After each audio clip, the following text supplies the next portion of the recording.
Salamu alaikum ẹ̀yin tèmi, ṣàlàáfíà lẹ wà? Gẹ́gẹ́ bí èmi ọ̀pọ̀n bàtú ṣe wà lénìí. Yes, a lè sọ pé káàárọ̀.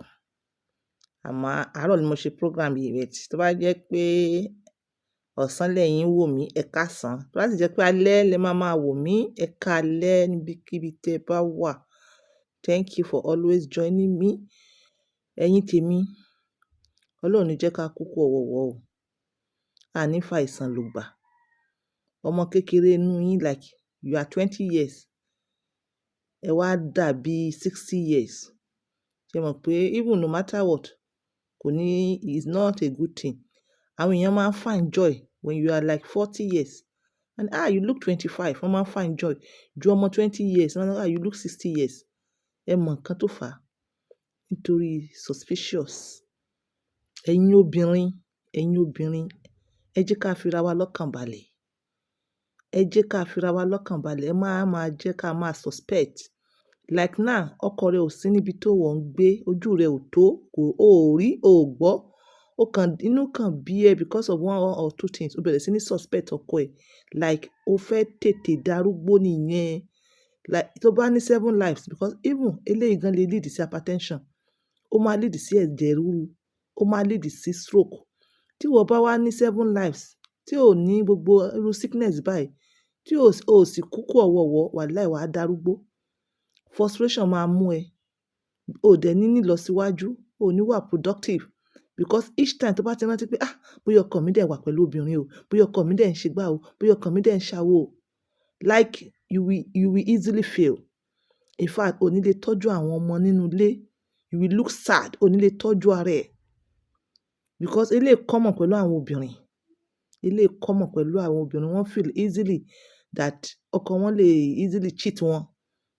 Ìwọ tó rí, tó dẹ̀ gbọ́, mọ́ suspect. Like suspicious yẹn gan, ó ń pa relationship. When they ask you to defend now, ìbínú rẹ, you can't defend. Why not? Kó gbàgbé gbogbo ẹ̀. Kó wò pé nǹkan tọ́kọ rẹ bá sọ yẹn òótọ́ ni. Nǹkan tọ́kọ rẹ bá sọ yẹn òótọ́ ni. O ò rí náà. Kódà kó o bá rí, ẹ̀yin obìnrin ẹ ṣe bí pé ẹ rí. Nítorí ẹ̀mí tara yín àti nílọsíwájú. Àwọn obìnrin ò jókòó tẹ́tẹ́rẹ́tẹ́ mọ́ o. Àwọn obìnrin náà wọ́n ń gbé nǹkan ṣe ní ìgbésí ayé. May God make it easy for ẹ̀yin obìnrin. Ẹ̀yin ọkùnrin, a ní kí obìnrin má suspect. Ẹ̀yin ọkùnrin náà, ẹ̀yin náà má suspect. Nítorí ẹ̀mí kúkúrú. Tí wọ́n bá sọ fún yín pé ìyàwó rẹ ń ṣe báyìí, ìwọ farabalẹ̀ kó tẹ̀lé díẹ̀ títí tí wàá fi gbámú dáadáa ní ọrùn ọwọ́. Meanwhile, no better things out there. Ìyàwó rẹ ni ìyàwó rẹ o. Like we are not advising pé káwọn èèyàn cheat. Advice pé káwọn èèyàn máa cheat ara wọn. So yẹn advice. Tá bá ní parọ́ ọkùnrin, wọ́n ní tendency kíní yẹn jù.